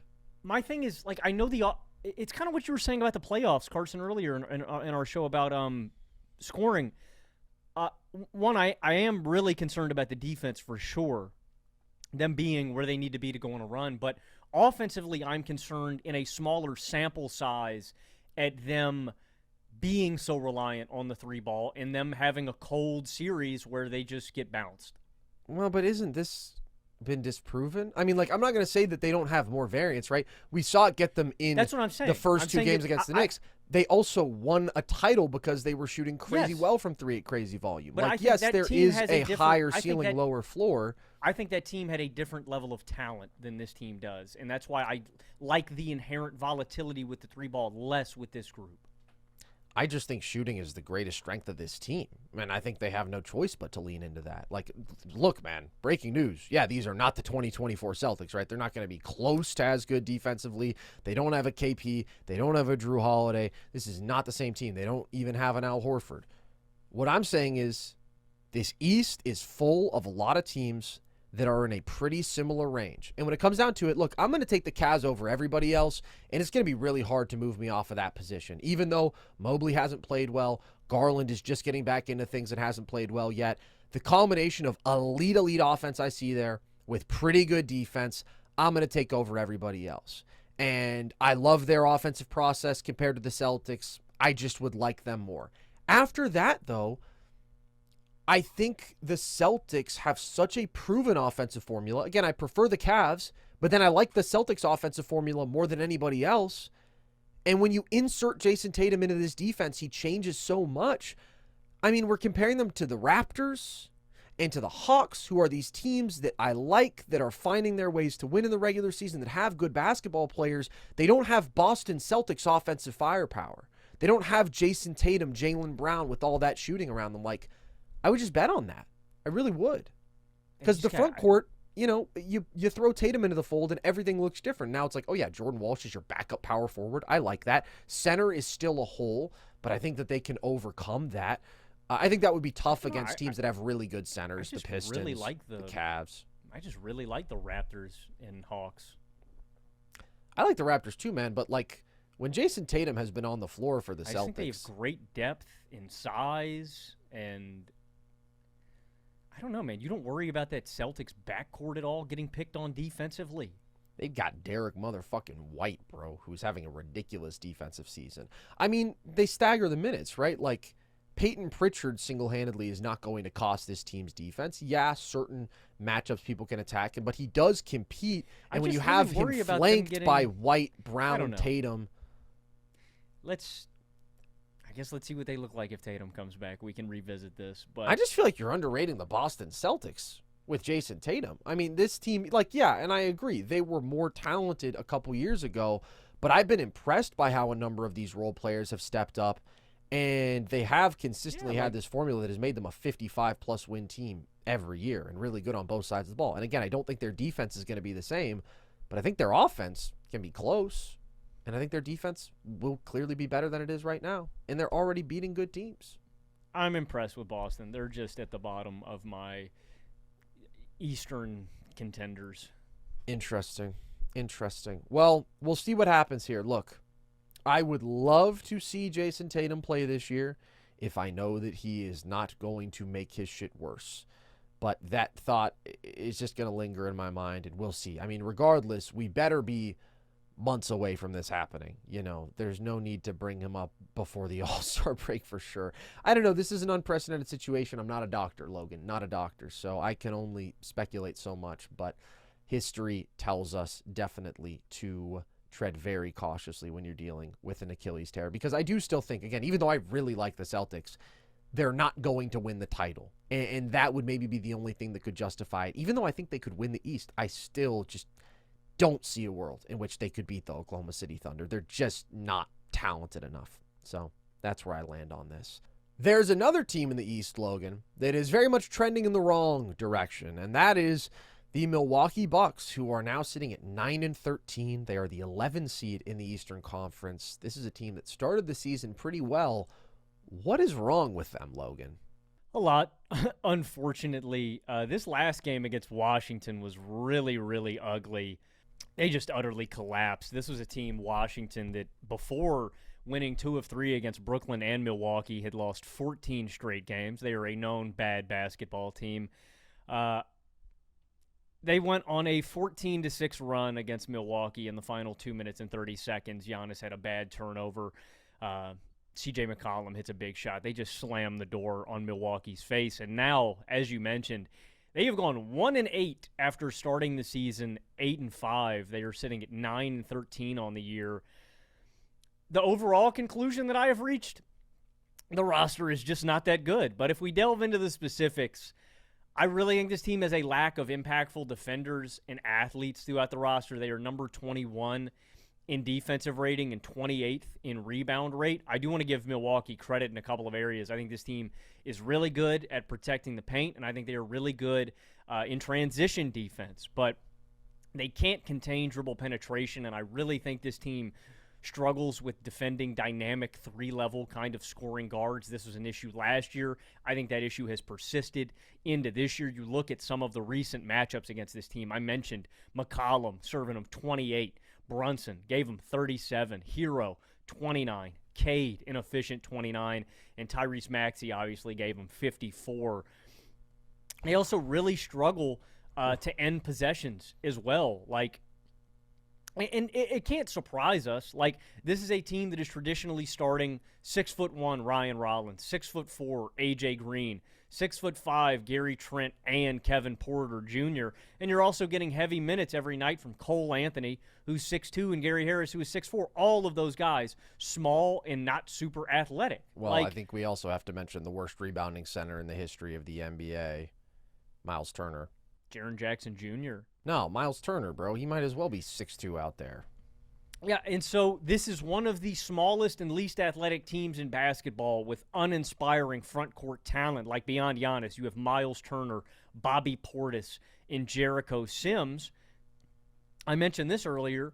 So this is a team that is also really relying on the 3-ball. They get the second most percentage of their points from 3-point land. That is an inherently volatile offensive strategy. Wow. They are 26th in points in the paint per game, and they are 29th in free throw attempts per game.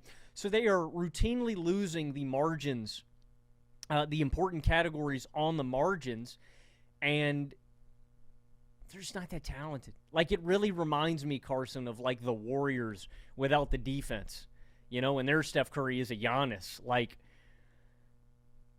The Bucks just aren't good, and I think I'm out on Milwaukee. And now, the new drama is we're getting reports that Giannis may want out of Milwaukee, and Giannis is taking all of the pictures and mentions of the Bucks off of his social media pages. So I've got some interesting landing spots if the Bucks do choose the nuclear option to trade away Giannis or something of that regard, but the roster just isn't that good. And I was excited and I was hopeful and optimistic for them after the hot start to this season, but I think you were just seeing some of the glaring roster limitations that this team is not going to be able to overcome, Carson. They have individual talent that I like, just not complimentary enough to Giannis. There's not enough bodies. There's not enough athleticism. I think that's the biggest one when I watch this team. There is not enough defense and there is not enough athleticism. I think they have guys that complement Giannis, but this is a deeply untalented basketball situation and roster. So I don't think this team's going to make the playoffs, man. I just don't think the Bucks are even good enough to – maybe they could sneak into the play-in. I just don't think the Bucks are that good. I definitely think they could make the playoffs. I mean, part of the crumbling situation they're in right now is they're 1-5 when Giannis doesn't play. They've lost all 5 since they beat the Warriors. Go Dubs. They're 8-8 when Giannis does play. The Wizards' loss was horrific, but there is this consistent trend of them being like actually really good in his minutes and just totally atrocious without him. You know, they're almost a +9 net team in his minutes. They're a -13 net team without him. So that was a predictable shortcoming of this team, obviously. We talked about this coming into the year. I was like, yeah, if Giannis misses 15 games, they probably go 2-13 without him, right? They just don't have the talent. But that has very much been the case as of late. And I got excited about this team early in the year because I loved the offensive formula that they had around Giannis. And I was hoping that they would lean into putting a shit ton of shooting around him because that just creates for the best team offense where Giannis is able to attack cleaner driving lanes if they choose to respect and stay home on those shooters, or he's just able to make kick out passes all day to guys who can spray 40+% from deep on crazy volume. And like that offensive formula has worked. When Giannis is on the floor, they're a great offense. They're like a +9 relative offense. That's fantastic. And this team overall is second in threes made and number 1 in three-point percentage. They really can spread out around him, and they rain threes, and Giannis is still having like a career offensive season. That stuff is working.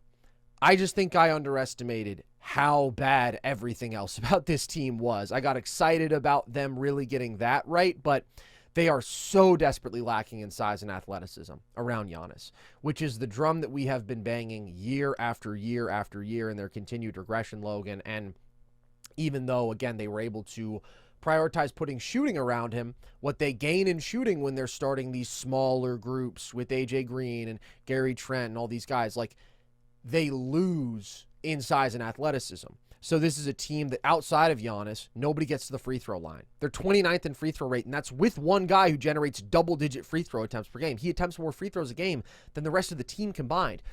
They're 30th in offensive rebound rate. Nobody other than Giannis creates a second chance for them. So some of these important things on the margin, they are just absolute bottom of the league at.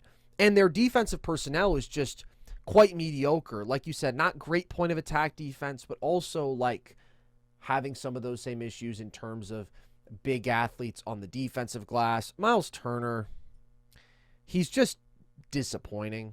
I don't know if he's even disappointing. I didn't expect that much. He's just really not that good.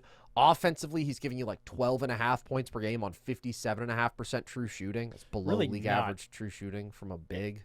Really not at all worth the contract that they have paid him thus far.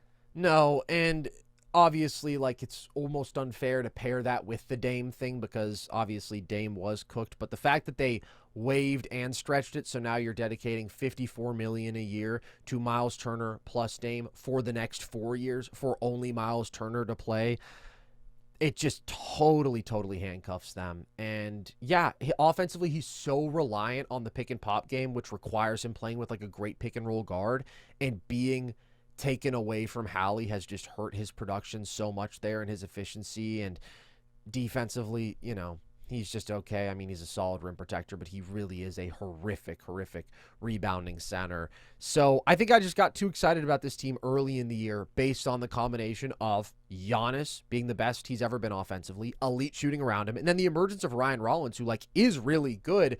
That made me think, hey, this can be an elite offense. They can be a solid enough defense. And yeah, they're going to lose the Giannis minutes, but maybe that won't be as horrible as I expected. And it has been even more horrible than I expected in that regard, probably. So I do still think they're better than they're showing right now. I think this team is kind of going through an identity crisis in some ways. And again, having Giannis miss some time makes the record look worse than it is. Like, I absolutely think this team can still make the playoffs, but I'm feeling more so like this team is at where I expected to be them in the preseason compared to where I got with them after the first couple weeks, where I was like, okay, this is a team that can definitely make a run in this East. Now I feel like their flaws are too significant, like just lacking talent, lacking size and athleticism, being so bad on the boards around Giannis. And yeah, this is just what happens, man, when you let a roster deteriorate and deteriorate and deteriorate, and the big move that you make goes horribly wrong, and the Bucks have had no path out for a while. Like, this is why we've said it's crazy that Giannis hasn't demanded a trade up to this point. Things have been so consistently trending down, and I thought there was a possibility for a fun Giannis ball team this year, potent offense, and they could win a playoff series. And I'm not totally writing off the possibility of that, but it's so fucking hard when you're going minus 13 net rating when your best player is off the floor. And, like, he is absolutely essential to your team's competence in every single way. It's very, very hard to consistently win basketball games like that. So do you think he gets dealt? At the deadline, I'd be shocked. I mean, do you have any destinations? Like, I think there's some reasonable, like, trades that or teams that have the assets that could go out and get him, but I don't feel like he'll get moved either. Who are you eyeing? Because I see people bring up the Thunder, and, like, I cannot emphasize enough how much I hate that, how incredibly stupid I think that is. Completely agree. I don't think, I wouldn't really be willing to mortgage any of my big assets for the future, J-Dub or Chet, because Certainly they just not. fit the timeline so perfectly. And there's no other way to make it work. I mean, you have to pay the big three huge money. They've already committed that. Like, the Thunder are going to win fucking 70-plus games this year. Like, they shouldn't mess with anything.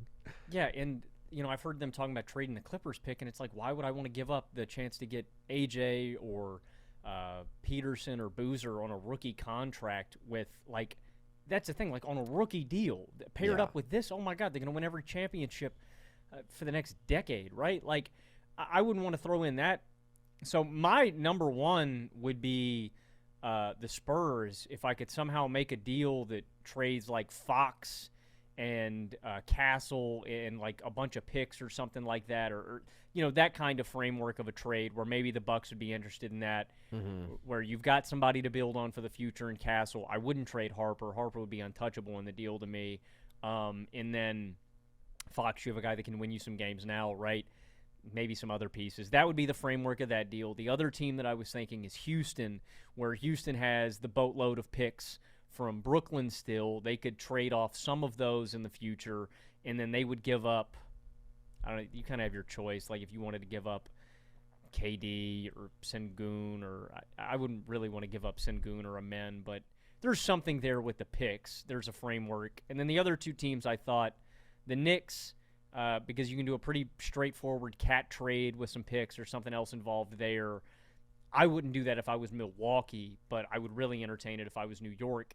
And then the last team, I wrote them down just because the money would work really easily, but I wouldn't be interested in this if I was Milwaukee either. I think Toronto could make a run at him with a Scotty Barnes kind of deal, or, you know, RJ. Like, there's a lot of guys making such big money there that you could pretty easily make it work with the contracts if you threw in a Quickly, if you threw in an RJ. So those are the four teams that I wrote down. Are any of those intriguing? Is there any other destination that you think makes sense? How do you feel about those?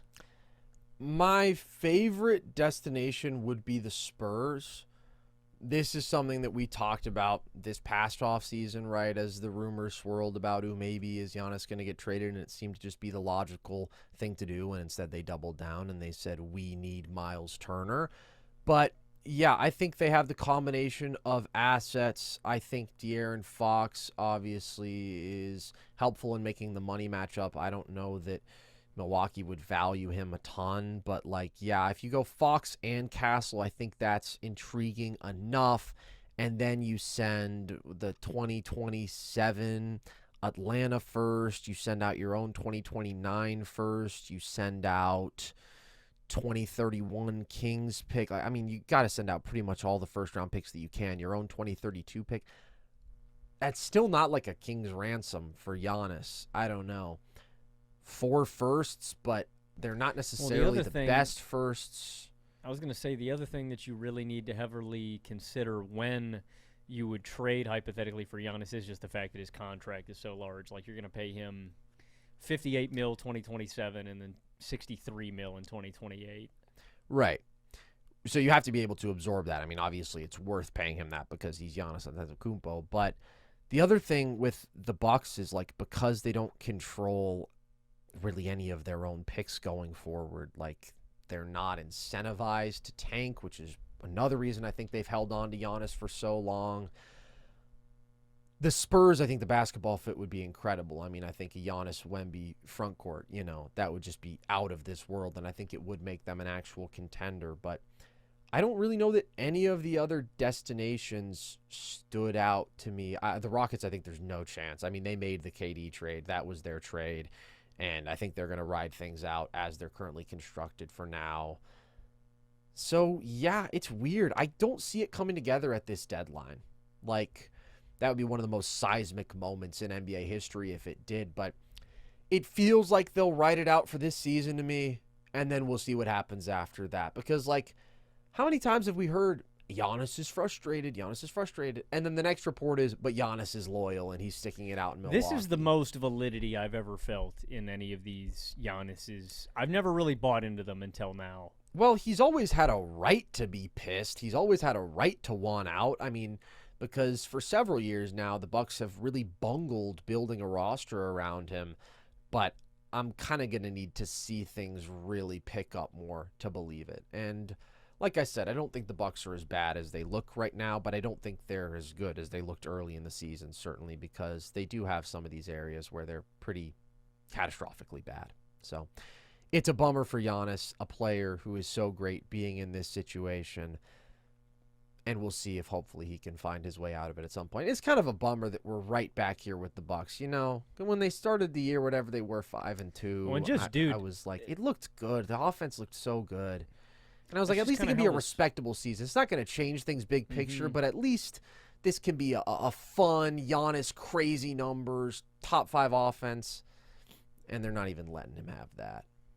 Just kind of how this whole saga has felt, even, dating back to when they got Dame. It was like all this hope and optimism, and your balloon is popped.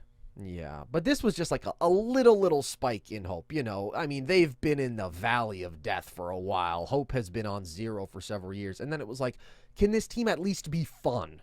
Not can they go out there and win it all or anything, obviously, but just can they be fun and pretty good? And they are unfortunately not even meeting that bar at this point. We had to cut one of our topics today, Logan, because we yapped for so long, but I'll tease it because hopefully we'll get back to it soon. The Orlando Magic are 7-2 without Paolo Banchero. They were only 6-6 with him.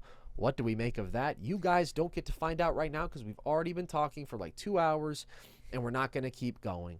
So hope you enjoy. If you have listened to 14,000 hours of Nerd Sesh this year, congratulations. Now you've listened to 14,002. We really do appreciate all you guys so much. If you throw your Spotify Wrapped up on your story and you tag us, we will throw it up on ours as well because we want you guys to be seen. We want you guys to know how much you mean to us. And Logan, he enjoys it sexually. He finds it very gratifying to know that there are people who look at his face as they go about their days. Don't you find that to be true? Do you find that to be true? Me when I lie. I'm gonna bail you out there. Ooh, Logan, me when I lie. Me when I lie. Nobody's gonna buy that. Nobody's gonna be convinced by that. We all know how your psychology works. It's very twisted, but we all accept you for it, and we all love you. And that's that classic Camden smile, and we love you guys. And we love you guys sexually. And we love the NBA. Ooh, I don't know that I'm comfortable. Oh, with dude, I think that, I'm Logan. lagging right now. I think I'm lagging. You must be lagging because what you said didn't make sense. Logan? Oh, fuck, I think he edged out. Logan? Fuck, we got to get his cream on him. Logan, you got to get your Did cream. somebody say cream? Oh, thank God. That's his safe word. It activates him. It brings him back from the depths of edge where he was. This is a good podcast. You guys enjoy listening to this stuff? I hope you guys like it. It seems not so great from my angle right now, but that's okay, Logan. We're 2 hours deep, and at this point, we're just free balling. And maybe we'll go another 45 minutes. We're not going to talk about the Magic, but what if we just goof around? What if we have a good time? I've been freeballing since the start of this podcast, man. Oh, my God. That's why we don't have a camera on your lower half. But if we did, we'd probably make a whole lot more money. Let's wrap this thing up. Appreciate you guys. Hope you enjoyed. If you did, you know where to find us. YouTube, across all audio platforms. You can find all of our full episodes. And on YouTube specifically, you can find our video breakdowns, video essays that we do. I am working on one on Shai, like I said, so stay tuned for that coming out soon. You can follow us across social, TikTok and Instagram at NerdSesh, Twitter at Nerd_Sesh to see clips from the show, graphics from the show, and all of our short-form trivia content. And if you want to chat with the gang, you can join our Discord. Logan, do I get brownie points for doing my flu game? This is my flu game. I'm sick. It's Dude, my you've flu had like game. the flu week, man. You've been doing it all week. Yeah, I was sick 3 weeks ago. I'm sick again, and I've been sick in the head for 24 years. So with that, as always, I appreciate you guys. I've been Carson Browber. I have been Logan Camden. And this was Nerd Sesh.